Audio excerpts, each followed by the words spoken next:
Presidente ng May Kawayan, Bulacan na nanawagan ng suspensyon ng kanyang alkalde at asawa nito. Kaugnay ito sa alegasyon ng korupsyon at di maayos na pamamalakad sa dump site. Nagpapatrol Zen Hernandez. Makalat, mabaho, malangaw. Ganito ang itsura ng ilang kalsada ngayon sa May Kawayan City sa Bulacan. Halos isang buwan na kasing hindi kinokolekta ang kanilang basura dahil hindi na matapunan ang kanilang dump site. Kunting hangin lang talaga, amoy na amoy dito sa amin yan. Kami dito, malapit kami, mabaho. Magkakaroon ng mga sakit ang mga bata kasi daanan talaga yan eh. Kilala ko yun. Sa halos 30 taon ng pagtatambak ng basura dito sa barangay Kaingin sa May Kawayan, Bulacan, ay hindi na daw makatiis sa mga tao kaya sila ay nagreklamo. Noong Enero ay umaksyon na ang lokal na pamahalaan ng May Kawayan at binakura ng paligid ng dump site at inayos itong kalsada. Pero para sa mga residente, hindi pa rin sila kontento. Hindi na kaya talaga, ayaw na pagbigyan ng mga tao. Totally, gusto na talaga ipatigil ng mga tao.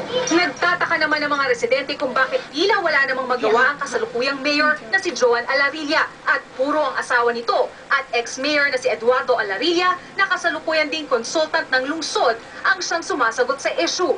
Hinala ng mga residente, Malaking income sa kanila.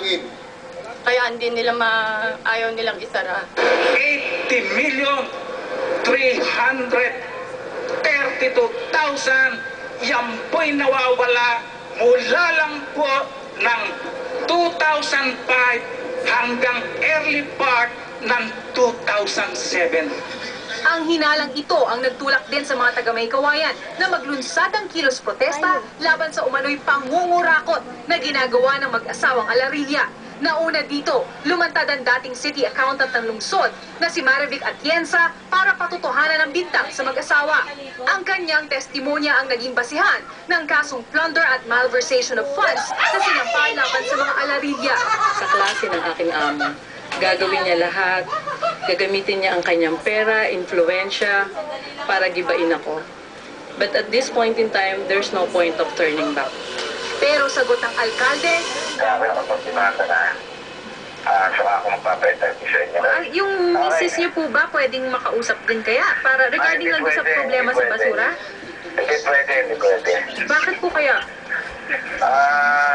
Ano lang yun eh, natatamay lang sa issue na hindi tama eh. Zen Hernandez, Patrol ng Pilipino.